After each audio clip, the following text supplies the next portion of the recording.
starts up again. Okay. I'd like to welcome you to this morning's meeting of the Certification Advisory Council.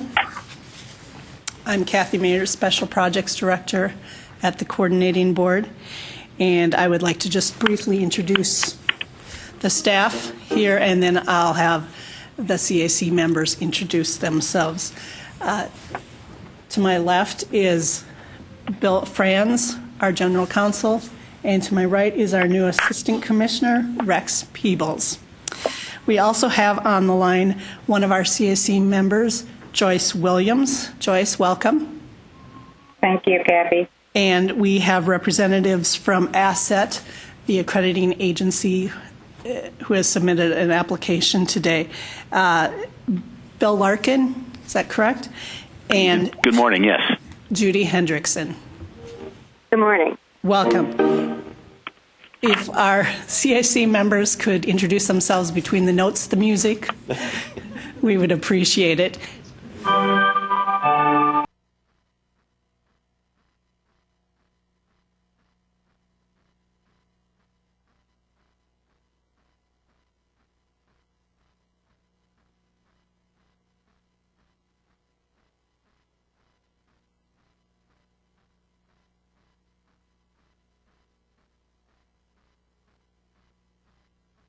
Have the paperwork in front of me, but I know that most of your questions are general in nature, okay, and perhaps I can answer them. Judy is my expert in this area, right. But why don't we get started, and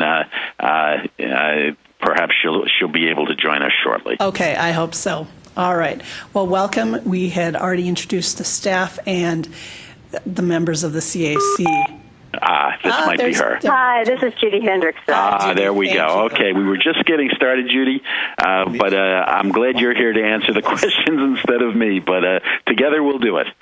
Sounds great. Well, welcome. I apologize again for our technical difficulties. We had some crossover on our teleconference bridge, and so now hopefully we can get started. And the members of the CAC were just introducing themselves.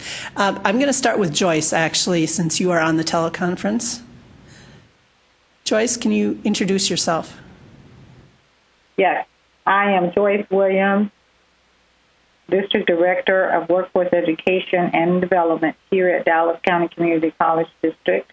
I have been a member of the advisory committee for 2 years. Thank you, Joyce. Good morning. I'm Tam Nannon from Tyler Junior College, and I'm the Assistant Provost at Tyler. My name's Charlie. Good morning. My name's Charlie McCormick. I'm the Provost at Schreiner University in Kerrville, Texas. I'm Carolyn Green. I'm with Texas A&M San Antonio, and I'm the Director for our Center for Information Technology and Cybersecurity. Thank you. And I'm Eric Bruntmeyer. I'm with Dallas Baptist University. I'm the Vice President for Financial Affairs.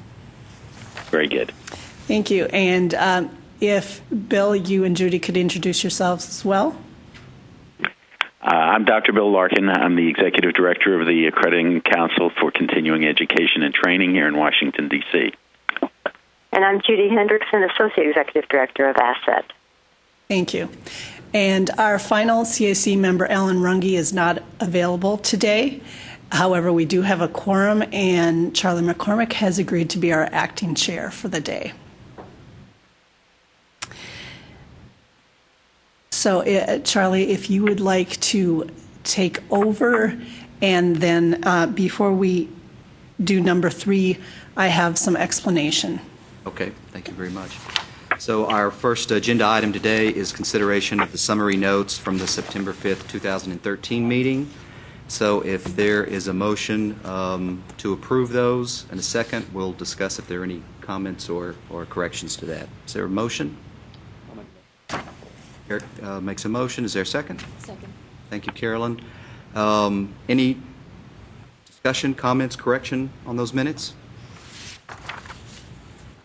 Hearing none, all those in favor of approving the motions as submitted signify by saying aye. Aye. Aye. Any opposed? The minutes are approved. All right. Deputy Commissioner Gardner and Commissioner Paredes have not had the ability to fully review the application from ASSET, and the staff report particularly with regard to Rule 7.5U, limiting Associate of Occupational Studies degrees. Today, we are asking the Certification Advisory Council for input regarding this rule and its applicability to the degrees authorized by ASSET. This rule was adopted several years ago, and it may need to be revisited. We are asking for discussion only today, and once we have had a discussion on that rule and its applicability to the ASSET degrees that they authorize, we would also ask the CAC members to ask any questions that they have of the ASSET representatives on the rest of the application. So we will have that input as well. And you have our staff report in front of us. As I said, it has not been fully reviewed and signed off on by all staff members. However, if you will note the last page before the signature page, it states, as ASSET is seeking approval to accredit Texas institutions offering an occupational associate degree, or an OAD, confirmation by the Certificate Advisory Council is needed that this type of degree should be allowed and that the degree requirements meet the standards for associate degrees authorized to be offered in Texas. And we're asking for a discussion and input on that matter today. All right. Thank you, Kathy. Since we're not taking any action items, I don't think we need any motion to have this discussion and the general questions. Perhaps we should let Dr. Larkin or Ms. Hendrickson perhaps make any opening statement they'd like to before we begin this discussion. Well, let me just chime in by saying that, as you're probably aware, ASSET is one of the 7 national accrediting bodies for post-secondary education, who, along with the 6 regional accrediting bodies, are recognized by the U.S. Department of Education as a reliable source for accreditation. And the SICI has recently reviewed our reapplication and granted a 5-year reapplication in June of 2013 without any reporting back or interim reporting. ASSET's been around since 1974. The name is a little bit of a misnomer, but as we all know, sometimes names take on different meanings. But we accredit career colleges, intensive English programs, and freestanding corporate professional development operations, all 3 of which have need for accreditation for different reasons. We're very happy to be here today to answer your questions, and we're here at the request of one of our member colleges, Asher College, who has a branch in Texas, although they primarily operate on the West Coast. If I could just chime in, I think they operate in Texas actually as Asher Career Institute, since they're not authorized at this point to offer degrees. Thank you so much. Yes, and ASSET, within our scope of recognition, we're accredited. We're an accrediting agency that accredits institutions for higher education through the associate, occupational associate degree, including programs offered via distance education. And just kind of by way of background, we have about 250 institutions that we accredit, operating more than 600 campuses. Of those, more than 50 campuses do offer the occupational associate's degree.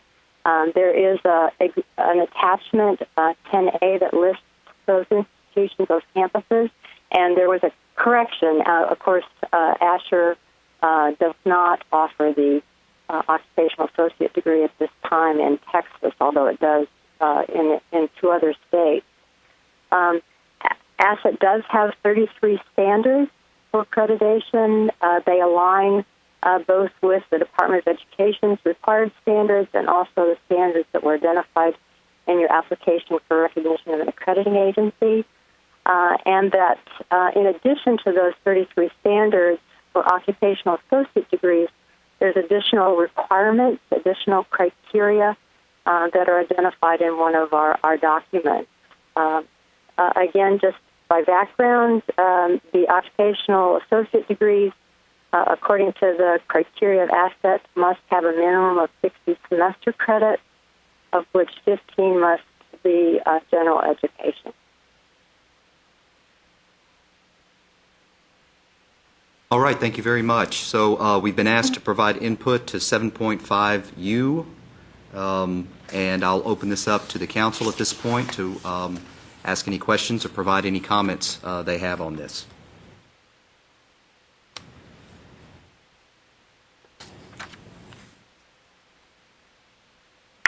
I think my question might be for you, Kathy. Can you give us a little bit of the history of 7.5U?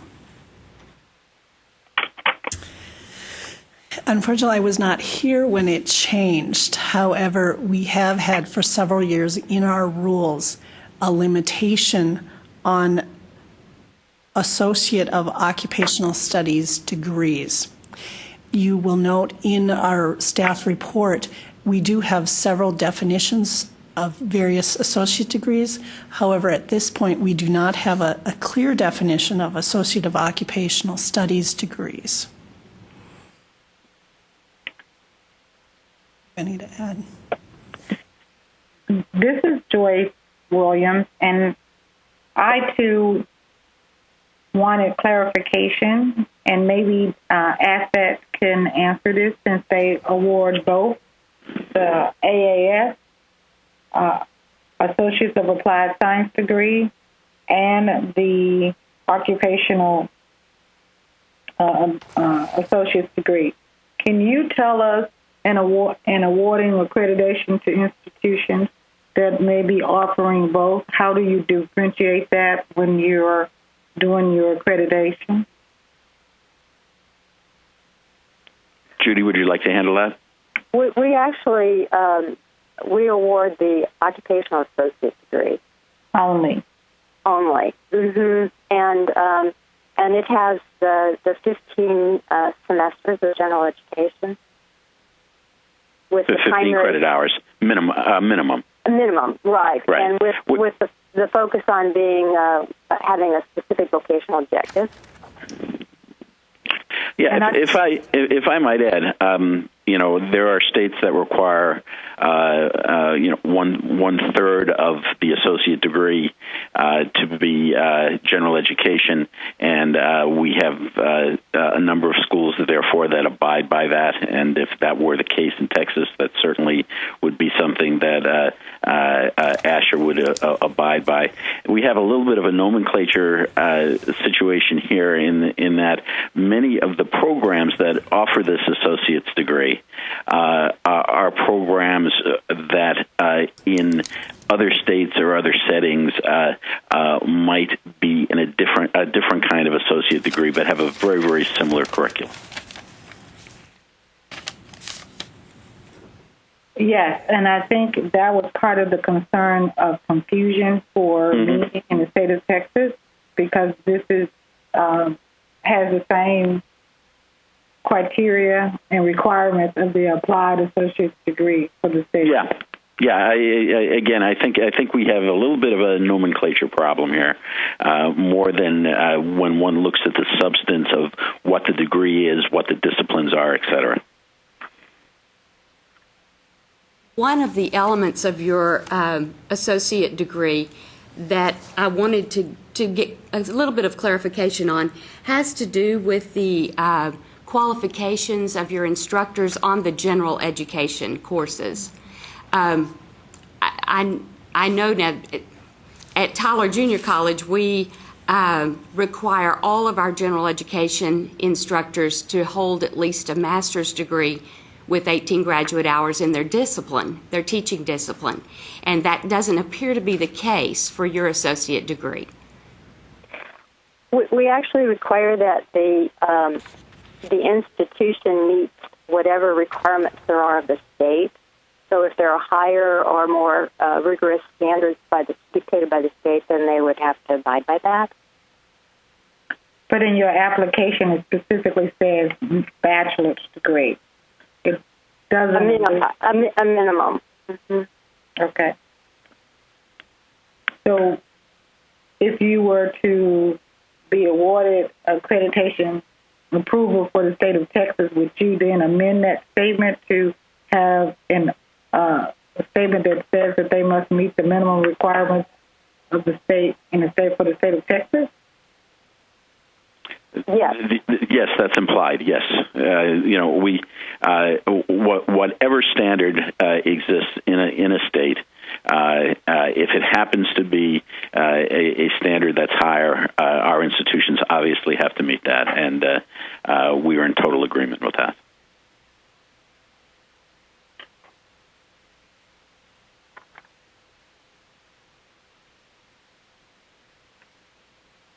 I have a question, Kathy. Perhaps this is best answered by you also. In the materials you sent us, there was reference to an institution with an alternative occupational degree allowed to offer that degree in Texas. This was the Golf Academy of America. And this may also be a little confusion in nomenclature here. I believe it probably is. They were approved to offer an occupational associate degree.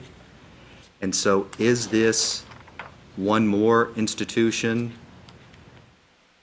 that can do the AOS degree in addition to the three that's referenced in Rule 7.5U? It appears from the history of this file that they are using the terminology AOS degree, but it looks like staff had reviewed that program and determined that there was sufficient academic rigor in their general ed offerings to allow them to offer this degree. That's all I can tell you. That's all the record that I found. So you have pretty much all that I found in the record.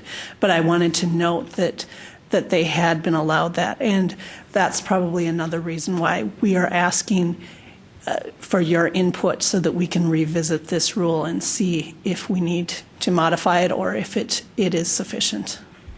So there, Kathy, this is Joyce again. So there has been an exception made based on some criteria.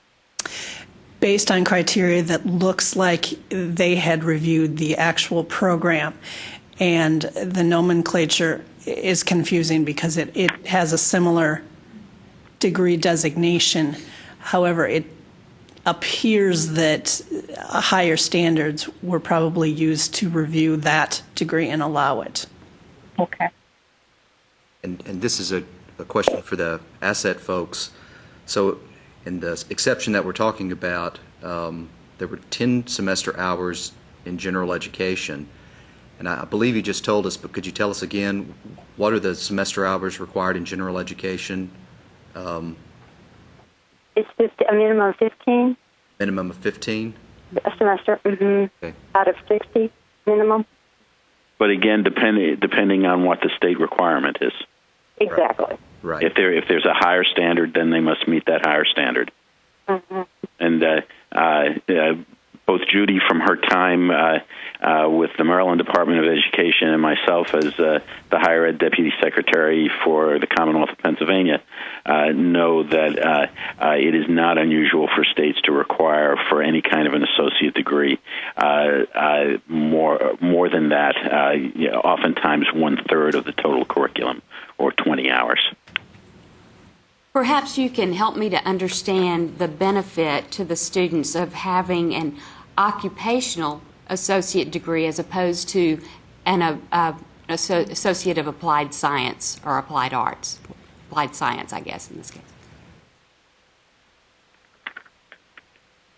It's just the focus. The focus is on the vocational objectives, and it does have the complement of the general education, so it gives the students the additional credential and advancement and broader education. But the primary primary focus is the career preparation. It's viewed as a terminal degree as opposed to a degree that students typically use perhaps to transfer to a baccalaureate institution. This is Joyce Williams. Let me clarify something for assets so that they will understand why our questions are there.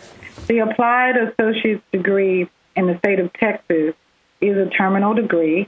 Okay. It is an occupational specific degree that has a requirement of 15 general education hours. Mm-hmm. It's the minimum and the maximum hours for the degree is 60.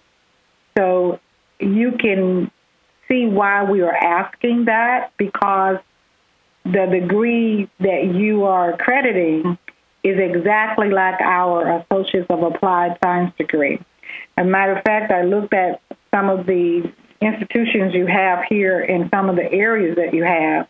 We actually offer in the state of Texas all of these awards under our Applied Associates of Applied Science degrees. So that's why there's some.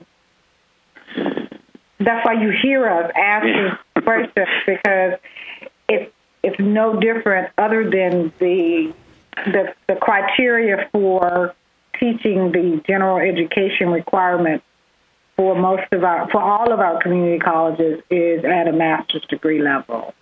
Joyce, that's so helpful, and I thank you very much for sharing that. I think it goes back to my original comment about we may have a nomenclature issue here as opposed to a substantive issue.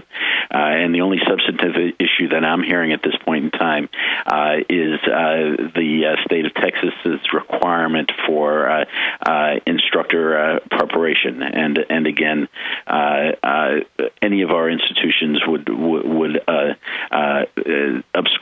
subscribe to the higher standard. Carolyn Green, I have. And let me say that other states refer to it as the AAS as well. The state of Maryland, I work for the Maryland Higher Education Commission, and in the state of Maryland, it's the AAS. That's the nomenclature. Yeah. This is Carolyn Green. I have a question, and it may be that Kathy can answer this from the state of Texas point of view. Under Section 1F, talking about general education, there's a discussion about general education courses that emphasize principles in theory and not a particular occupation versus applied general education courses that are more focused in the occupational area. And I'm wondering, in degree programs, whether you have the applied general education courses, how much difference is there between what we would see in, say, the standard core curriculum that the state of Texas requires for associate degree programs? I don't believe we have defined in our rules applied general education as opposed to just regular general education. We usually see that terminology within accreditors' standards and criteria. So it's not broken out, to my knowledge, in our rules. Bill, do you recall? Yeah, it may be a little instructive to point out here that the 15 hours of general education requirements in an Associate of Applied Science degree in Texas is there primarily because the Southern Association of Colleges and Schools Commission on Colleges, the accrediting body for the regional accrediting body for Texas, requires that every degree have a minimum of 15 semester credit hours of general education, regardless of whether they're applied or intended for transfer to a baccalaureate degree. And one of the things that SAC stipulates is that those hours not be necessarily applied general education courses, but they be truly, in that sense, general education courses that are rather broad in scope, and their definition even says that they cannot be too narrowly focused and should be broad in scope and then have to cover at least the three fields of humanities, fine arts, social behavioral sciences, and science and math. And so the 15 hours then does not, actually it would be, I don't know of any school in Texas that has applied general education courses. I'm not familiar with them either. No, we don't. Right, and in our occupational associate degree criteria, the general education requirements, we identify that they should include, by example, natural and physical sciences, such as math, physics, biology, chemistry, social and behavioral sciences, such as psychology, sociology, history, geography, and economics, and humanities and art, fine arts, including English, literature, foreign language. So we're not defining it as applied either.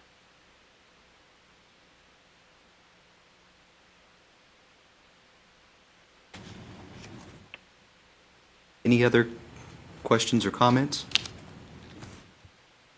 And I would say, based on this discussion, it sounds like to me, although I'd ask the council to correct me if I'm misspeaking here, that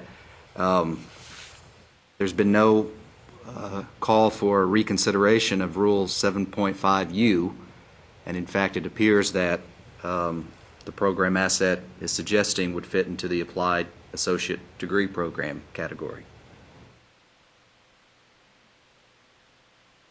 With the change in the criteria for the faculty. Correct. On the general education. Thank you. I do want to say that we do need to clarify that 7U simply because we need to actually look at the standards in which we made that exception, and that those standards should be written. Because if an exception has been made, the criteria should be clear, so that if other colleges want to request that exception, that we have the information and standards there. Thank you, Joyce. Yes. All right, then we will move on to any general questions we have for Asset, and we'll open this up to the council members.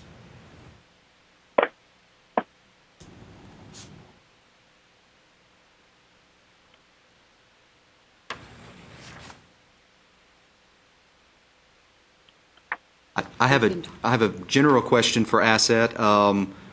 What's the benefit to a college receiving accreditation from Asset? Well, it would be the same for any college that was receiving regional or national accreditation as it relates to Title IV and the federal financial aid programs. But one of the things that I would point out is that accreditation by Asset, because of the heavy emphasis that we put on completion rates, placement rates, and attendance, has in many ways distinguished us from some of our other national accrediting associations. We have a long history of emphasizing those issues in addition to the quality of the curriculum. And that's one thing that has kept our members in very good stead over the years. Thank you. This is Eric Bruntmeyer. I had a question real quickly about the 3-year summary of complaints and actions, investigations. It looked like there was a total number of 10. Is that correct? Yeah. Okay. Is that 10 throughout the United States in your whole group of schools, or in a specific area?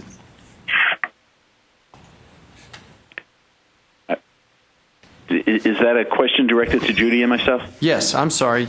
Judy, you're going to have to handle that one. I actually didn't hear it. You were breaking up. I didn't hear it. Okay. Would you like me to re-ask it? Please. Yes. Okay. Please. All right. The 3-year summary of complaints, actions, and investigations that are listed in our documentation include 10 that were, or I guess, looked at, reported, and 6 that were investigated and resolved. Could you, were the 10 throughout the United States, or in a specific area, or one school? It really doesn't give us much information on that, because I've got some follow-up questions to that. Certainly. I would need to go back and look at that. I could do a follow-up if you'd like. Judy, I think I can help you out here. In your attachment 12 to your application, it's complaints filed against asset institutions located in Texas, Yes. 2011 to 2013. Yes. Okay, so it's all Texas. Was it of one school or in generally the schools you're involved with here in Texas? Because it looked like there was very few schools you had here in Texas. Right. We have, I believe we have 21 schools, institutions in Texas. And it wasn't just one school, but I can give you the follow-up information. I can give you a breakdown in terms of the institutions and the areas of concern, if you would like. And were they, Judy, were they necessarily complaints that were found to have merit, or were they just complaints? I'd have to look at that. Okay. I honestly don't know offhand. I'd certainly like more information if we can, because Sure, I'll be happy to provide detailed information about that. Great. Thank you. And Kathy, can I send you an email with that? Yes, you can. Thank you. Okay. This is Joyce again. You talked about your focus in a differential way that your accrediting agency work is based on that you look at completion and placement rate. So in the document that we have, it clearly states that you don't look at the placement rate just as the institution as a whole, but you look at placement and completion rates within the programs themselves. So is there a criteria in which you certify some programs for the institution and don't certify others based on the fact that you heavily weight completion and placement programs? No, ma'am. We accredit the entire institution, but rather than just look at general completion rates and general placement rates, we look at it at the program level. And and in fact, let's say if a completion rate falls below our standards, we may put a particular program on show cause until those rates improve. So we're looking at it with much more detail than oftentimes is the case. Okay, thank you. That gives me a better clarification.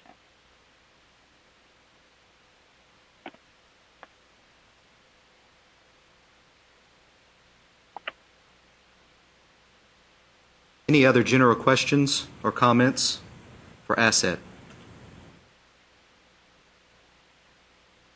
All right, hearing none. Kathy, number 4 indicates, agenda item number 4 indicates we'll discuss future agenda items and next meeting date. Yes, the next meeting date is scheduled for May 1st, 2014. And at that time, we will, some of you will be done with your terms, and we will be bringing nominations for new members. All right, May 1st, thank you very much. And our last agenda item is the adjournment. So, before you adjourn, could I inquire as to what are the next steps as it relates to our application? Yes. As you know, well, as you may not know, but the CAC members know, the Certification Advisory Council is one part of our process in looking at and potentially approving new accrediting agencies. And so today, since we have this rule that is in question and perhaps not clear and some nomenclature issues, we have asked them for just simply a discussion, since our commissioner has not had a chance to fully look at the application and how it might apply to the rule as it is. So at this point, you're still right in the middle of the process. It has not gone through all of the steps, and so we will definitely be in contact with you and keeping you up to date as to where we are in that process. Very good. Thank you very much. You're welcome. is there a motion to adjourn? So move. We are adjourned. Thank you very much. Thank you very Thank you. much. Thank you. Bye-bye.